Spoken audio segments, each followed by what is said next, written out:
আজকে আমি এখান থেকে ইন্টারভিউ দিয়ে যাওয়ার পরে আমার সেফটি নিশ্চিত হওয়ার মতো সেফটিটা আমি এখনো ফিল করছি না। কারণ আমার সরকার তো এখনো জানে না যে আমি সম্মুখ সারির যোদ্ধা। এটা তার কত বড় ব্যর্থতা, যেখানে মাস মিডিয়া থেকে লোকজন ফোন দিয়ে বলে যে আপনাকে অমুক জায়গায় দেখেছিলাম, প্লিজ আপু আপনি একটু আমাদের সাথে কথা বলেন। সেই জায়গায় আমার সরকার যে পুরো দেশ চালাচ্ছে সে জানে না আমি যোদ্ধা ছিলাম। আজকে আওয়ামী লীগ আসুক, আমার সাথে যে কোনো কিছু হতে পারে, কারণ আপনি আমাকে কাউন্ট করতেছেন না, কিন্তু তার জন্য আমি অনেক বড় শত্রু। নিরাপত্তা আসলে বিশেষ করে নারীদের ক্ষেত্রে আমরা 0% ফিল করছি। 0% কেন বললাম? আমাকে যদি বলা হয় যে আপনি আমার সাথে রাজনীতি করেন তাইলে আপনি নিরাপদ, আর নাইলে আপনি নিরাপদ না, এই দেশ দেখার জন্য তো আমরা আন্দোলন করিনি। প্রথম থেকে আন্দোলনের মূল ধারা কি ছিল? প্রথমে একটা স্বৈরাচারী সরকারকে সরানো হয়েছে এই বলে যে যেখানে আমরা ছাত্রলীগ বা আওয়ামী লীগ দ্বারা এখনো অনলাইনে ব্যাশিং খাই, বিভিন্নভাবে হুমকি পাই, বিভিন্ন আননোন নাম্বার থেকে কল করে এখনো আমাদেরকে বলা হয় যে আমাদেরকে দেখে নেওয়া হবে, সেই জায়গায় আমরা কিভাবে আসলে নিরাপদ বোধ করি? 1 বছর পরেও আমাকে যদি ফোন দিয়ে থ্রেট দেওয়া হয়, আমার ফেসবুকে যদি তারা অশ্লীল কথা বলার সাহস পায়, তাহলে আমি কিভাবে নিরাপদ? এবং 1 বছরে আমাদের যে সরকারপন্থী বা সরকার ছাড়াও যারা রাজনৈতিক দলের, তারা আসলে কি ভূমিকা পালন করেছে? এই ভূমিকা তো আসলে খুবই নগণ্য এবং খুবই দুঃখজনক যে 1 বছর পরেও আমি কোনোভাবেই আপনার এই জায়গাটা পাচ্ছি না যে আমি সেফ।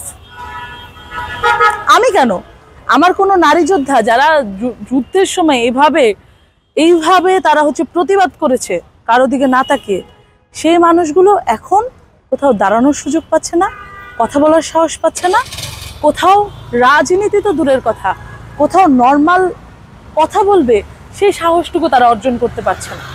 কারণ কথা বললে তাদের সাইবার বুলিংয়ের শিকার হওয়া লাগছে, কথা বললে তাদের থ্রেট নেওয়া লাগছে, কোনো দলের বিপক্ষে কথা বললে তাদের থ্রেট খাওয়া লাগছে। টোটাল আজকে আমি এখান থেকে ইন্টারভিউ দিয়ে যাওয়ার পরে আমার সেফটি নিশ্চিত হওয়ার মতো সেফটিটা আমি এখনো ফিল করছি না। কারণ আমার সরকার তো এখনো জানে না যে আমি সম্মুখ সারির যোদ্ধা। এটা তার কত বড় ব্যর্থতা, যেখানে মাস মিডিয়া থেকে লোকজন ফোন দিয়ে বলে যে আপনাকে অমুক জায়গায় দেখেছিলাম, প্লিজ আপু আপনি একটু আমাদের সাথে কথা বলেন। সেই জায়গায় আমার সরকার যে পুরো দেশ চালাচ্ছে সে জানে না আমি যোদ্ধা ছিলাম।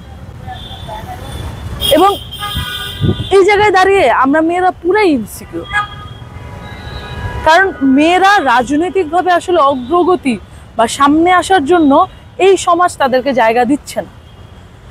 যেই আমরা ধরেন আজ থেকে 1 বছর আগে আন্দোলনের সময় মাইক হাতে ধরে স্লোগান দেওয়ার জন্য বিরক্ত হয়ে যেতাম,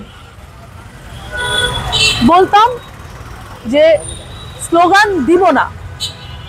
হ্যাঁ, আমাদেরকে জোর করে মাইক ধরে দেওয়ানো হতো, সেই আমাদেরকেই আজকে প্রশ্নবিদ্ধ করা হচ্ছে আমরা কেন কথা বলি, আমরা কেন ভয়েস তুলি, আমরা কেন বিতর্ক সৃষ্টি করি। তাহলে আমার বাক স্বাধীনতা কোথায়? এই বাক স্বাধীনতার জন্যই তো এত যুদ্ধ, এই কথা বলার অধিকারের জন্যই তো এত যুদ্ধ। আমি ভালো না, আমি খারাপ কথা বলছি, কিন্তু আমি তো বলছি। আপনি আমার জন্য কি করেছেন? আমি খারাপ কথা বললে আপনার দায়িত্ব আমার সাথে এসে দেখা করা। কি হয়েছে আমাকে বলো। যতক্ষণ পর্যন্ত অনলাইনে কোনো কিছু নিয়ে আলোচনা না হয় ততক্ষণ পর্যন্ত আপনারা আসেন না। এর আগ পর্যন্ত আপনাদের জন্য আমরা তথাকথিত একজন আন্দোলনকারী। যেই মিডিয়া আমাদেরকে ফোকাস করবে তখন আপনারা ফোন দেওয়া শুরু করবেন, আসো একটু কথা বলো, একটু বুঝি। এই কথা বলতে আমরা চাই না, কারণ আমার সেফটি আপনি 1 বছরে এনশিওর করতে পারেননি, সেখানে আমার আর আসলে কিছুই চাওয়ার নেই। আওয়ামী লীগের আমলে যেইভাবে ভয়ে চলতে হতো এখনো সেই লেভেলের ভয়েই চলতে হয়। তাহলে তো এই সরকারের বা এই নতুন দলের নতুন রাজনৈতিক ধারার আমার দরকার নেই। আমি আজকে আওয়ামী লীগ আসুক, আমার সাথে যে কোনো কিছু হতে পারে,